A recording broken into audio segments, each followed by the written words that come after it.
হায়াত মৌতের মালিক আল্লাহ, ন্যূনতম সিকিউরিটি নিয়ে চলাও হলো সুন্নাহ।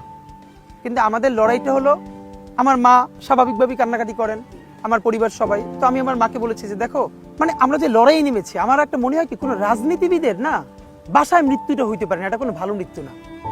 যিনি রাজনীতি করেন, যিনি লড়াই করেন, যিনি বিপ্লবী, যিনি সংগ্রামী, তার মৃত্যুটা হবে একটা সংগ্রামের মধ্য দিয়ে, একটা রাজপথে, একটা গ্লোরির মৃত্যু। আমি তো ভীষণভাবে প্রত্যাশা করি, আমি ছোটবেলা থেকে এই স্বপ্নটা দেখি, অনেক জায়গায় বলেছি, যে একটা তুমুল মিছিল হচ্ছে অন্যায়ের বিরুদ্ধে, সেই মিছিলের সামনে আমি আছি, কোনো একটা বুলেট এসে আমার বুকটা হয়তো বিদ্ধ করে দিয়েছে, এবং সেই মিছিলে আমি হাসতে হাসতে আমি শহীদ হয়ে গেছি। এবং সবাই যখন মৃত্যুটাকে ভীষণ ভয় পায়, আমি তখন হাসতে হাসতে আল্লাহর কাছে ভীষণ সন্তুষ্টি নিয়ে পৌঁছতে চাই যে আমি একটা ন্যূনতম ওই জীবনটা লিড করতে পারলাম, যে আমি একটা ইনসাফের হাসি নিয়ে আমি আমার আল্লাহর কাছে পৌঁছতে চাই।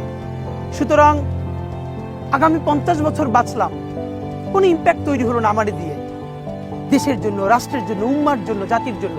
কিন্তু আমি ধরেন 5 বছর বাঁচলাম, সেটার মধ্য দিয়ে যদি আগামী 50 বছরের ইম্প্যাক্ট তৈরি হয়, তাহলে অনেকদিন বেঁচে থাকায় কি সাফল্যের? বলেন, শহীদ প্রেসিডেন্ট জিয়াউর রহমান কয়টা দিন বেঁচেছেন, কিন্তু ভাবেন আজকে পর্যন্ত উনি আমার অনুপ্রেরণা। হাঁটতে হাঁটতে আমার পা ফুলে যায়, আমি, আমার টিম, সেদিনকে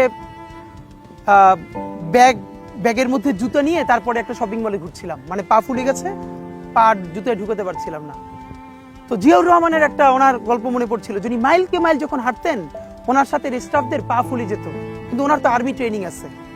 তখন তাকে বলতো, স্যার আপনার তো আর্মি ট্রেনিং, আমরা তো আর পারি না। এই জন্য ওনাকে মানুষ রাখাল রাজা বলতো। তা আমরাও সারা বাংলাদেশের 56,000 বর্গ মাইলে হাঁটতে চাই, আমরা ইনসাফের চাষাবাদ করতে চাই, একটা স্বাধীন সার্বভৌমত্বের সততার বাংলাদেশ তৈরি করতে চাই।